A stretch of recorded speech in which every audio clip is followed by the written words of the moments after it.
Mufasa த line king, அதாவது 90s kit எல்லாருக்குமே இந்த லயன் கிங் அப்படின்ற ஒரு கார்ட்டூனுக்கு ஒரு மிகப்பெரிய ரசிகர் பட்டாளமே இருக்குது அப்படின்ற மாதிரி தான் நான் சொல்லுவேன். ஏன்னா நம்ம எல்லாருமே கார்ட்டூன் நெட்வொர்க்கில் அந்த லயன் கிங் அப்படின்ற ஒரு கார்ட்டூன் அனிமேஷன் மூவியை பார்த்து மெய்சிலுத்து போயிருக்கோம். அதை அப்படியே லைவ் ஆக்ஷனாக கொண்டு வந்தாங்க லயன் கிங் அப்படின்னு சொல்லிட்டு அந்த படமும் பயங்கரமாக நிட்டேன். அந்த படத்துடைய வெற்றிக்கு அப்புறமா, அதாவது டிஸ்னிக்கு மிகப்பெரிய வெற்றி பெற்ற ஒரு படமாகவும் பாக்ஸ் ஆஃபீஸ்லேயுமே ஒரு நல்ல ரெக்கார்ட் பண்ண ஒரு திரைப்படமாகவும் அந்த லயன் கிங் அமைஞ்சது. அந்த படத்துடைய வெற்றிக்கு அப்புறமா அவங்க செகண்ட் பார்ட் பண்ணலாம் அப்படின்னு சொல்லிட்டு முஃபாசா லயன் கிங் அப்படின்ற ஒரு டைட்டிலில் செகண்ட் பார்ட் பண்ணாங்க.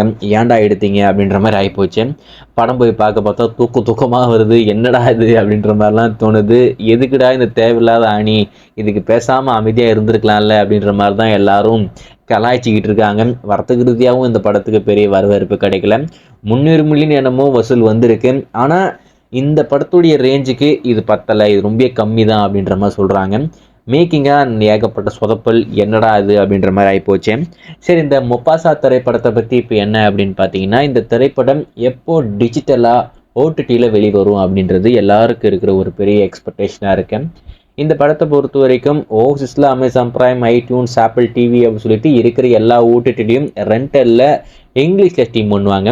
ஆனால் தமிழ் எதில் வரும் அப்படின்றது தான் எல்லாருக்கும் இருக்க ஒரு கேள்வி. தமிழை பொறுத்த வரைக்கும் டிஸ்னி ப்ளஸில் எப்போ ஸ்ட்ரீம் பண்ணுறாங்களோ அப்போது இங்கே நம்மளுக்காக ஹாட் ஸ்டாரில் வரும்.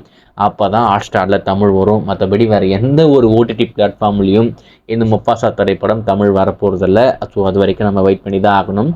ஏன்னா இன்னமும் இந்த படம் டிஜிட்டலாக எந்த ஒரு ஓடிடி பிளாட்ஃபார்ம்லையும் ஸ்ட்ரீம் ஆகலை. ஸோ அது அப்புறப்பட்ட பிரச்சனை.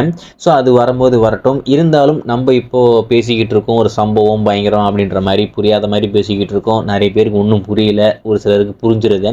ஓகே ப்ரோ, எனக்கு புரிஞ்சிருச்சு அப்படின்னு சொல்லிட்டு நிறைய பேர் கமெண்ட் போட ஆரம்பிச்சிட்டிங்க.